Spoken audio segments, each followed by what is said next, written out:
When I first got married, in the few weeks of being newlyweds, I remember every time PJ and I would have a misunderstanding in my own terms, I would instantly conclude that he doesn't love me. Because how would this man, the one, in fact, there's this song that I walked down the aisle to, the one he kept for me, and I thought that, this person would be like my twin. He would love what I love. He would hate what I hate. And he would be crazy about me. And he would not want me sad. So every time something happened, I would always make it about me, me, me. Today, we're going to be talking about understanding as a characteristics for a wife in waiting. Hello everyone, welcome to my channel. My name is Lade Owolabi. On today's episode of Faith Friday, we're continuing on the series Wife in Waiting, and today we're talking about understanding as a characteristic, a really important ingredient and element in the whole conversation of who a wife is. By the way, if this is your first time of joining this series, our key verse for this series is Proverbs chapter 18 verse 22, where it says that he who finds a wife finds a good thing. So I'm talking to people who are single, married, or once married, because if you're a woman and you're thinking about marriage, then you're a wife, right? So like I like to do on Faith Friday episodes, I like to define the terms. Today's term is understanding. How is it defined? Understanding is the ability to have insight and good judgment on a matter, the ability to be sympathetic, to be aware, and to tolerate, right? Some of the synonyms I found for understanding are comprehension, discernment, concern, empathy, and sympathy. It takes proper communication to get an understanding. But understanding is beyond proper communication. In my years of learning corporate communications in college, one of the things I learned that's very essential, it's like the foundation of communication, is that when a sender puts out information to a receiver, right, it's not enough that the information has been sent. The receiver has to understand and give feedback.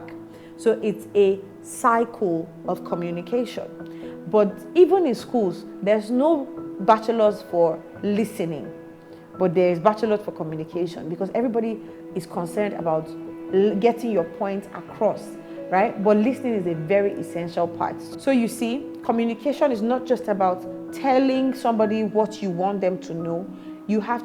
They have to understand it and give you feedback to make sure that they understand it. Understanding is beyond communication, because when we talk about understanding, you need to be able to observe those non-verbals, the things that the person is saying and the things that they are not saying. PJ would usually say when he's having any conversation with anybody that he's listening to what the person is not saying more than what the person is saying. That is understanding. It's a different level of communication. If you're going to be a wife, if you're going to be a married wife, if you're going to have a godly home, then you must be able to put sense over emotions. You must have sense. And that's where understanding comes in. It's not enough that you are listening to him and you're saying, oh, I want my food on time. It's not enough that you can hear that information, but you must be able to reason. You must be able to comprehend. In previous episodes, I've talked about knowledge, I've talked about wisdom, and I'm focusing on understanding here because it's a step ahead of wisdom. Knowledge is gaining information. Wisdom is putting that information to action. But understanding is comprehending it. Understanding is showing empathy and sympathy, putting yourself in the person's shoes. A lot of times when we have conversations with people, we're listening to it from our own lens. But it's important that we put ourselves in their shoes. And this does not start the day you get married. It starts from when you're preparing for marriage. Now that you understand what understanding is, why is it important? Why am I talking about understanding in one episode of itself? Let's read from the Bible. In Proverbs chapter 24, verse 3 to 4, it says, by wisdom, a house is built, and through understanding, it is established. You need to understand that for your house, your home, your life, your purpose, your calling, for it to be established, the currency is understanding. So understanding is a currency. It's like money that you are using to buy something. A lot of times when somebody, in this part of the world, when you learn a trade, when you learn a skill, maybe cosmetology, maybe becoming a hairstylist or whatever it is, when you're done learning, in some cultures, I believe the Igbo culture, your boss, your master gives you some money to establish yourself. And I like that they use that word because it's the same idea that understanding is what you would use to establish your home. So if there are issues in your personal life, right? And remember I said, being a wife is not necessarily after you get married. You can be a single wife in waiting. And those are the people that we're talking to throughout this series, especially. The currency that you need to have a good life, the currency that you need to have a good home, the currency that you need to be established is understanding. And that's why it's extremely important. You see, understanding is something that is totally up to you. You cannot teach understanding. I can teach you something. I can teach knowledge. I can give you an information. Wisdom can be learned, but not necessarily, because wisdom is application of knowledge. This is how to do it. But when it comes to understanding, it's a matter of personal conviction. If you want your home to be successful as a young lady, you need to come to that understanding, that knowing that my home would be successful. If you want your life to be successful, you need to come to that understanding. So it's a currency and it's a matter of choice. So understanding is something that somebody cannot give you. I can't give you an understanding. It's just like when you see somebody behave badly and you say, oh, she wasn't raised right. It's beyond that. Because her parents could have given her the right information. She may or may not have the wisdom to put it into practice. But understanding is becoming an adult and saying, well, I know I'm supposed to respect my husband, but I beg, we're feminists. Everybody should go and answer their father's name, please. Maybe if the guy is asking you that he needs to eat and you are fasting, that's a different matter entirely. But I'm just letting you know the different practical examples where this thing will come through. But understanding is you knowing within yourself. Nobody can give that to you. You give it to yourself. It's a choice. Understanding is a choice. It's an ability to comprehend. And it's something that only you can do for yourself. So what do you need for understanding? You need to first get knowledge. And you're doing right by listening to this series. And then you apply the knowledge that you've gotten. After that, you make a choice to put it into practice. You make a choice. You make a choice. What are some of the benefits? When you have this virtue of understanding, it builds maturity. You become mature. Marriage is not really about age. And there are a lot of married wives who are immature. And there are a lot of unmarried single wives that are mature. So it's not a function of age. Maturity is a function of understanding. Understanding also helps you to make better judgments.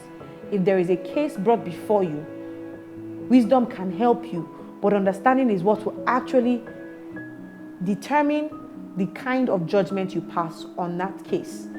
By the time you get into marriage, there will be things where your opinion will be needed. Your husband is going to be, asking you a lot of times, what do you think about this? What do you think about this?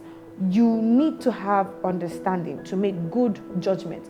And you don't wait until you are married before you put it into work, into action. Sometimes, as you are now, people come to you for different reasons. I want you to examine your life and know, what is it that people come to me for?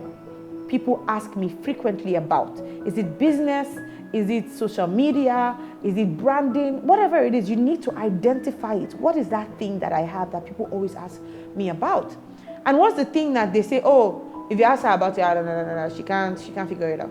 There's this one question that has been a mystery to me, and growing up, I never saw any meaning to that question until I got married. And that question is, what's for dinner? That question is the responsibility of the role of who a wife is. Not necessarily because of cooking. If you watch the last episode, then you understand that I don't mean that if you can't cook, you can't get married. But what I'm saying is that this judgment matter, understanding is going to help you to make the right choices, right? You are going to know, should we order food? Am I too tired? Should I get somebody to cook in bulk? When are we going to the market? What are the prices of things? How am I going to make good judgment? So if you're currently unmarried, you're a single wife, then you need to be making good decisions and good judgment when it comes to spending money. How do I figure out what's for dinner? What's for dinner is really talking about food, literally, but hypothetically, I'm assuming that what's for dinner just characterizes the responsibility of the role of a wife. Remember, a wife is a helper suitable for a man. You need to be able to make good judgments. In conclusion, I remember when I was a wife in waiting, a single wife in waiting, I was very consumed with information about marriage because I was determined that my marriage must work. My marriage will be heaven on earth. And I thank God that I spent all of that time gathering information, listening to sermons, listening to messages, reading books about marriage and all the things that I needed to know. So my call to action for you today is to make sure that you get the right information based on the Word of God. The right information. If you're watching this video right now, you're doing well. But you need to make sure that you get information from the right channels. What are you listening to? What are you allowing to enter your gates, your ear gates, your eye gates? What are you allowing to enter your heart? You need to guard your gates because those things would contribute to the information that's built up in your mind. And the Bible tells us to guard our hearts with all diligence because out of it flows the issues of life. I hope you've had a better understanding of what understanding is and how and why you need to have that virtue as you wait for your king man. I love you so much and I thank you for sticking with me on this series. Don't forget E for energy. I would like to see your posts on social media. I'd like to see your comments. Don't forget to give the video a thumbs up if it has blessed you. And yeah, share this video with people you love. Until next time, don't forget to be the best version of you. Bye.